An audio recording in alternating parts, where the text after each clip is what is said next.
Golden story time. அது பச்சை பசேல்னு அழகா இருக்கிற மதனப்பள்ளி அப்படிங்கிற ஊரு. அங்க பத்ரையா அப்படிங்கிற ஒரு ஜமீன்தார் இருந்தாரு. அந்த ஊர்ல இருக்கிற பாதி வயல் இவருக்கு தான் சொந்தம். அவருக்கு நிறைய பணமும் இருந்துச்சு. ஆனா அவருக்கு இருக்கிற ஒரே ஒரு வேலை காலையில எழுந்திருக்கிறது, சாப்பிடுறது, மறுபடியும் படுத்து தூங்குறது. உடம்புக்கு எந்த வேலையும் இல்லைங்கிறதுனால அவருக்கு வர வர பசியும் குறைஞ்சு போச்சு. அவரு வீட்டுல பலவிதமான பலகாரம் சாப்பாடு எது சமைச்சாலும் கூட அது அவருக்கு பிடிக்கிறதே இல்ல. டைனிங் டேபிள்ல கிட்டத்தட்ட 10 விதமான வகை வகையான உணவுகள் இருந்துச்சு. சிக்கன் குழம்பு, மட்டன் பிரியாணி, ஆனா எதுவும் அவருக்கு பிடிக்கல. பத்ரையா விருப்பமே இல்லாம கொஞ்சோண்டு சாப்பாடை எடுத்து சாப்பிட்டு பார்த்தாரு. அப்படி சாப்பிட்டு பார்த்ததுமே அவரு ரொம்பவும் கோவமா, டே வீணா போனவனே, எங்கடா போய் செத்து தொலைஞ்ச? வாடா ஏன் முன்னாடி. சமையல்காரன் பயந்து போய் கைய கட்டிக்கிட்டு முன்னாடி வந்து நின்னா. ஐயா சொல்லுங்க ஐயா, கூப்பிட்டீங்க. என்னடா சமைச்சு வச்சிருக்க? உனக்கு சமைக்க தெரியுமா தெரியாதா? இந்த சிக்கன் குழம்புல உப்பு இல்லை, அந்த மட்டன் குழம்புல காரம் இல்லை, இந்த லட்டு அப்படியே கூழாங்கல் மாதிரியே இருக்கு. மனுஷங்க சாப்பிட சமைக்கிறீங்களா இல்லை தூக்கி போடணும்னு சமைக்கிறீங்களா? என்னங்க ஐயா இப்படி சொல்லிட்டீங்க? பட்டணத்துல இருந்து மசாலா பொருளெல்லாம் வர வச்சு நெய்யை நிறைய ஊற்றி சமைச்சிருக்கேன். நேற்று நீங்கள் சாப்பாட்டில் காரம் கொஞ்சம் அதிகமாக இருந்துச்சுன்னு என்ன திட்டுனீங்க, அதனால இன்னைக்கு அதை கொஞ்சம் குறைச்சிருக்கேன். வாய மூடு. எல்லாத்தையும் வாங்கிட்டு வந்து போட்டுட்டா அது சமையல் ஆயிடுமா? வர வர உன் சமையல் ரொம்ப கேவலமாக போகுது. இவ்வளோ பணம் இருந்து என்ன புண்ணியம்? எங்கேயாவது வயிறார ஒரு சாப்பாட்டை சாப்பிட முடியுதா? என் தலையெழுத்துல அப்படி இல்லை போல. என்ன ஏண்டா நிக்கிற? எல்லாத்தையும் எடுத்துக்கிட்டு போ. இது எதையும் நான் சாப்பிட மாட்டேன். சமையல்காரன் பயந்துகிட்டே அங்கிருந்து எல்லாத்தையும் எடுத்துட்டு போயிட்டான். பத்ரையா ரொம்ப சோகமா அவனுடைய அறையில போய் உக்காந்துகிட்டு இருந்தான். அதே ஊர்ல இருக்கிற ஒரு சின்ன குடிசை அது. அந்த குடிசையில ஆனந்த் அப்படிங்கிற ஒரு சின்ன விவசாயி அவன் பொண்டாட்டி கூட வாழ்ந்துகிட்டு இருந்தான். ஆனந்தனுக்கு இருக்கிறது ஒரு சின்ன வயலா இருந்தாலும் ராவும் பகலுமா கஷ்டப்பட்டு அந்த வயல்ல ஒழிச்சுக்கிட்டே இருப்பான். சாயந்தர நேரம் வீட்டுக்கு வந்ததும் அவனுடைய பொண்டாட்டி பாசமா பரிமாறுற சாப்பாட்ட மனசார சாப்பிடுவான். அன்னைக்கு சாயந்தர நேரம் சூரியன் மெதுவா மறியறப்போ ஆனந்த தோல்ல கலப்பைய போட்டுக்கிட்டு பாட்டு பாடிக்கிட்டே வீட்டுக்கு வந்தான். முகமெல்லாம் வேர்த்திருந்தாலும் அவன் உதட்டுல சிரிப்பு மட்டும் குறையல. பார்வதி, பார்வதி, நான் வீட்டுக்கு வந்துட்டேன். ரொம்ப தாகமா இருக்கு. கொஞ்சம் கஞ்சி தண்ணி இருந்தா கொண்டு வா. வந்துட்டீங்களா? இன்னைக்கு வெயில் ரொம்ப அதிகம் இல்ல? முகம்லாம் எப்படி வேர்த்திருக்கு பாருங்க. போய் முகத்தை கழுவிட்டு வாங்க, உங்களுக்கு சூடா சாப்பாடு கொண்டு வந்து பரிமாறுறேன். ஆனந்த முகத்தை கழுவிக்கிட்டு வந்து திண்ணையில சாப்பிட்றதுக்காக உக்காந்தான். அப்போ பார்வதி வாழை இலைய போட்டு அதுல அனல் பறக்கிற சாப்பாடு, கொஞ்சமா பருப்பு, அப்புறம் பக்கத்துல தொட்டுக்க ஊறுகாயை தான் வச்சா. இது எல்லாத்தையுமே கலந்து ஆனந்த வாயில சாப்பாடு எடுத்து வச்சான். அட அட அட பார்வதி, உன் கைப்பக்குவம் நாளுக்கு நாள் அதிகமாகிக்கிட்டே போகுது. இந்த சாப்பாட்டுல அந்த ஊறுகாவும் கொஞ்சம் பருப்பும் வச்சு சாப்பிடும்போது அப்படியே தொண்டையில வெண்ணெய வச்ச மாதிரி கரைஞ்சி உள்ள போகுது. இப்படிப்பட்ட சாப்பாட்டை சாப்பிட நான் உண்மையிலேயே கொடுத்து தான் வச்சிருக்கணும். ஆனந்த சந்தோஷமா அந்த சாப்பாட கலந்து கண்ணை முடிக்கிட்டு ரசிச்சு சாப்பிட்டுக்கிட்டு இருந்தான். நான் ஒன்னும் சும்மா சொல்லல பார்வதி. இந்த சாப்பாட்டை சாப்பிட்றதுக்கு அந்த தேவலோகத்துல இருந்து தேவர்களே இறங்கி நம்ம வீட்டுக்கு வரணும். நான் மனசார சொல்றேன், உன்ன மாதிரி பொண்டாட்டி கிடைக்க நான் ரொம்ப கொடுத்து வச்சிருக்கணும். என்னங்க இது? சாப்பிட்டு சாப்பிட்டு புகழ்ந்துகிட்டே இருக்கீங்க. நீங்க மனசார சாப்பிடுறீங்கல்ல, எனக்கு அதுவே போதும். இந்த புகழ்றதெல்லாம் வேண்டாம். சரி, இன்னும் கொஞ்சம் சாப்பாடு போடவா? நல்லா வயிறார சாப்பிட்டதானே நல்ல தூக்கமும் வரும். போடு பார்வதி. இன்னைக்கு வயல்ல நிறைய வேலை செஞ்சிருக்கேன்.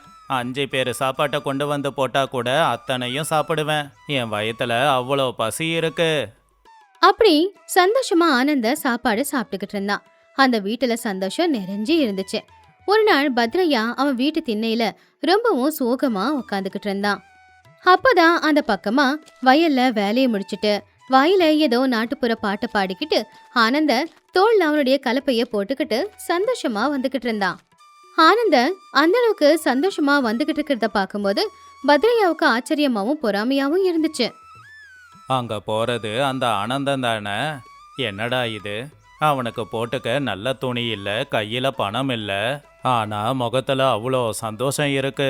என்ன பாரு, லட்ச லட்சமா பணம் இருக்கு, சொத்து சுகம் எல்லாம் இருக்கு, ஆனா சந்தோஷம் மட்டும் என்கிட்ட இருக்கிறதில்ல. அவன் சந்தோஷத்துக்கு என்ன காரணம்னு கண்டுபிடிக்கணும். அப்படின்னு சொல்லி பத்ரையா டே ரங்கையா, எங்க போய் தொலைஞ்ச? இங்க வாடா. அப்போ ரங்கையா வேகமா வந்து ஐயா, என்னங்க ஐயா கூப்பிட்டீங்க? அதோ அங்க போறான் பாரு ஆனந்தன், அவனை சீக்கிரம் இங்க கூட்டிட்டு வா. ஆனந்தன் ஐயா, ஏங்க ஐயா, என்னங்க ஆச்சு? எதனா தப்பு பண்ணிட்டானா? பாவங்க ஐயா, ஏழை விவசாயிங்க. சொன்னதை மட்டும் செய்டா, அவனை மரியாதையா இங்க வர சொல்லு. சரிங்க ஐயா, இதோ இப்பவே போய் கூட்டிக்கிட்டு வரேன். ரங்கையா வேகமா போய் ஆனந்தனை அங்க கூட்டிக்கிட்டு வந்தான். ஆனந்த ஏதோ ஒரு தயக்கத்தோட தான் முன்னாடி வந்து நின்னுக்கிட்டு இருந்தான். ஐயா கும்பிடுறாங்க ஐயா, என்ன வர சொன்னீங்களாமா? ஆமாண்டா, நான் தான் உன்னை வர சொல்லி சொன்னேன். எனக்கு ஒரு சந்தேகம்டா, என்கிட்ட இருக்கிற அளவுக்கு பணமோ வசதியோ உன்கிட்ட இல்லை. அப்படி இருந்தும் கூட எப்படிடா நீ எப்போ பார்த்தாலும் சந்தோஷமா சிரிச்சுக்கிட்டு பாட்டு பாடிக்கிட்டு இருக்க? ஆமாம், தினமும் நீ என்ன சாப்பிட்ற? நான் தினமும் என் பொண்டாட்டி சமைச்சு கொடுக்குற சாப்பாட்டை தான் சாப்பிட்றேன். அதால் எனக்கு பலமும் கிடைக்குது, என் மனசுக்கு அமைதியும் கிடைக்குது. அப்படியா? என் வீட்டில் இருக்கிற மொத்த சமையல்காரங்களும் சேர்ந்து பலவிதமான சாப்பாட்டை சமைச்சு கொடுக்குறாங்க. ஆனால் அது எதையும் எனக்கு சாப்பிடணும்னு தோண மாட்டேங்குது. ஒரே ஒரு தடவை உங்கள் வீட்டு சாப்பாட்டை சாப்பிடணும்னு ஆசையாக இருக்குடா. அட அவ்வளோதானங்க ஐயா, இது நல்ல விஷயந்தான். இதில் என்ன இருக்கு? நாளைக்கு மதியமே நீங்கள் எங்கள் வீட்டுக்கு வாங்க. உங்களுக்காக என் பொண்டாட்டிக்கிட்ட சொல்லி சமைக்க சொல்கிறேன். ஆனால் எங்கள் வீடு ஏழை வீடுங்க ஐயா, கொஞ்சம் பொறுத்துக்கணும். அதெல்லாம் ஒன்றும் பரவாயில்லடா, எனக்கு உங்கள் வீட்டில் சமைக்கிற சாப்பாடு பிடிச்சா போதும். நாளைக்கு மதியம் உங்கள் வீட்டுக்கு வந்துடுவேன். சரிங்க ஐயா. அப்படி வரேன்னு சொல்லி ஆனந்தா அங்கிருந்து வேக வேகமா வீட்டுக்கு வந்து சேர்ந்தான். வீட்டுக்கு வந்த ஆனந்த முதல்ல தான் பொண்டாட்டி பார்வதிய பாக்குறதுக்காக உள்ள போனான். பார்வதி, நம்ம வீட்டுக்கு நாளைக்கு மதியம் சாப்பிட விருந்தாளி வராங்க. சாப்பாடு நல்லா மணக்க செய்யணும் என்ன? அப்படியா? ஆனா யாருங்க? நம்ம சொந்தக்காரங்களா? இல்ல பார்வதி, நம்ம ஊரு ஜமீன்தாரு பத்ரையா இருக்காருல்ல, அவர் தான் நாளைக்கு சாப்பிட வராரு. என்னது, ஜமீன்தார் வராரா? என்னங்க சொல்றீங்க? அவரு எவ்வளோ பெரிய மனுஷன். அவரு வீட்ல ஒவ்வொரு வேளையும் பல வகையா சமைச்சு வைப்பாங்களே. நம்ம வீட்ல இருக்கிறது கொஞ்சோண்டு அரிசி, கொஞ்சோண்டு காய்கறி. இதை வச்சு வரவருக்கு நான் என்னத்தை சமைச்சு போடுவேன்? அவர் ஏதாவது கோச்சிக்கிட்டாருன்னா? நீ ஒன்றும் பதட்டப்படாத பார்வதி, எப்பவும் போலவே சாப்பாடு, ஊறுகாய், பருப்பு குழம்பு வச்சிடு. கூட கொஞ்சம் மீன் குழம்பும் சேர்த்து வச்சிடு. என்னங்க இப்படி சொல்றீங்க? அதுவும் ஜமீன்தாருக்கு போயிட்டு ஊறுகாயும் பருப்பு வச்சா எப்படி? அப்புறம் அவர் கோவப்பட்டார்னா நம்மள ஊரை விட்டே விரட்டிடுவாருங்க. நீ ஒன்றும் பதட்டப்படாத. நாளைக்கு அவர் வந்து சாப்பாடு சாப்பிடும்போது ரொம்ப ருசியா இருக்கும். அதுக்கு என்கிட்ட ஒரு யோசனையும் இருக்கு. நீ பயப்படாம சமைச்சு வையே, அதுவே போதும். பார்வதியும் சரி அப்படின்னு சொன்னா. அடுத்த நாள் காலையில நேரம் ஜமீன்தாரான பத்ரையா பட்டு வேட்டி பட்டு சட்டையை போட்டுக்கிட்டு, கழுத்துல பட்டு துண்டை போட்டுக்கிட்டு, கையில தங்க மோதிரம் தங்க செயினை போட்டுக்கிட்டு ஆனந்தனுடைய வீட்டுக்கு வந்தான். ஆனந்தா, வீட்டில் இருக்கியா? ஆனந்த வெளியில வந்து வாங்க ஐயா, உள்ள வாங்க. வரேன். வீட்டில் சமையல் வேலையெல்லாம் முடிஞ்சதா? அவ இப்பதாங்க ஐயா சமைக்க ஆரம்பிச்சிருக்கா. எனக்கு வயலில் கொஞ்சம் வேலை இருக்கு.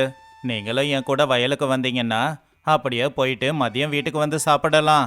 சரி வா, சீக்கிரமா வேலையை முடிச்சிட்டு வரணும். அப்படி எல்லாருமே வயலுக்கு போனாங்க.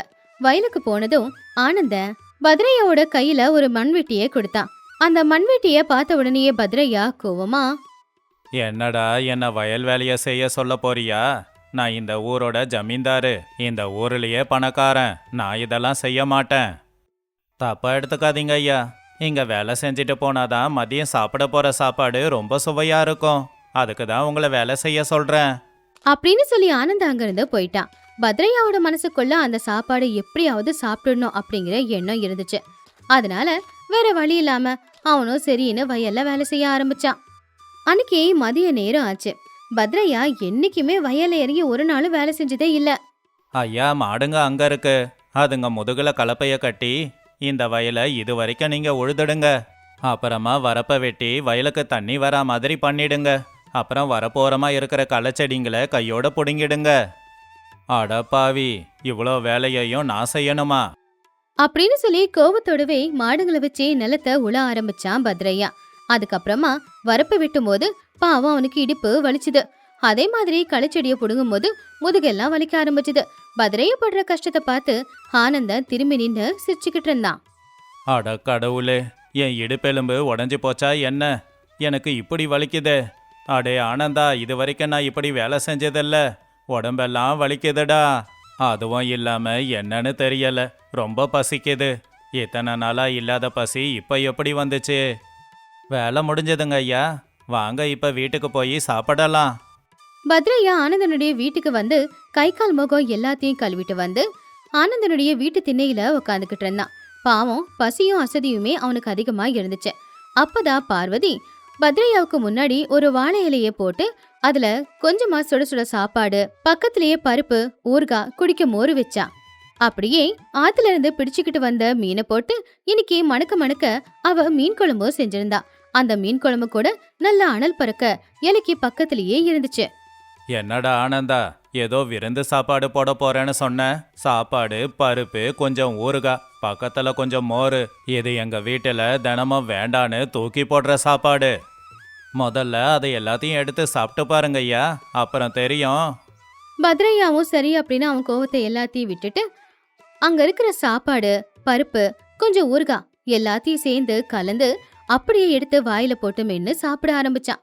அப்படி சாப்பிட்டுக்கிட்டு இருக்கும்போது அவன் ரொம்பவுமே ஆச்சரியப்பட்டான். ஆஹா, அடடா, என்னடா ஆனந்தா இது? இந்த சாப்பாட்டை வாயில வைக்கிறனோ இல்லையோ, அப்படியே வெண்ணெய் மாதிரி கரைஞ்சி உள்ள போகுதே. என் வாழ்க்கையில இவ்வளவு சுவையான சாப்பாட்டை நான் இது வரைக்கும் சாப்பிட்டதே இல்லடா. அப்படின்னு சொன்னதுக்கு அப்புறம் மறுவார்த்தை பேசல. வேக வேகமா இலையில இருக்கிற சாப்பாடு மொத்தத்தையுமே பருப்பு கலந்து சாப்பிட்டான். அதுக்கப்புறம் மறுபடியும் சாப்பாடு போட சொல்லி மீன் குழம்பு ஊத்தி சாப்பிட்டான். அதுக்கப்புறம் மறுபடியும் சாப்பாடு போட சொல்லி அந்த மோரையும் ஊத்தி சாப்பிட்டான். வயிறார மனசார சாப்பிட்டான். அடடா ஆனந்தா, உன்கிட்ட சொல்றதுக்கு என்னடா? எத்தனை நாள் ஆச்சு தெரியுமா நான் வயிறார சாப்பிட்டு? என் வீட்டுல பல வகையான சாப்பாடு இருந்தாலும் கூட உன் பொண்டாட்டி கையால சமைச்ச இந்த சாப்பாட்டை சாப்பிட்டு தான் என் வயிறு நிறைஞ்சிருக்கு. உன் பொண்டாட்டி கையில எதனா அதிசயம் இருக்கா என்ன? பத்ரையா கேட்ட கேள்விக்கு ஆனந்தன் சின்னதா ஒரு சிரிப்பு சிரிச்சு உண்மைய சொன்னான். ஐயா, தப்பா எடுத்துக்காதீங்க. இது சாதாரண சாப்பாடு தான், அதுவும் ஏழைங்க சாப்பிட்ற சாப்பாடு. உங்களுக்கு இப்ப சுவையா இருக்கிறதுக்கு காரணம் உங்க பசி தான். என்னது, பசியில சுவை இருக்கா? ஆமாங்க ஐயா, நீங்க எப்பவுமே வீட்டுல சும்மா தான் இருப்பீங்க. ஆனா இன்னைக்கு என்ன பண்ணீங்க? என் கூட வயலுக்கு வந்தீங்க. நான் சொன்னேன்னு கலப்பைய பிடிச்சி வயலை உழுதீங்க, வரப்ப வெட்டினீங்க, தண்ணிய பாய்ச்சி இருக்கீங்க, களச்செடி எல்லாம் புடுங்கி நீங்க ரொம்ப சோர்ந்து போயிருக்கீங்க. அந்த அசதி உங்களுக்கு பசியை அதிகமாக்கிடுச்சு.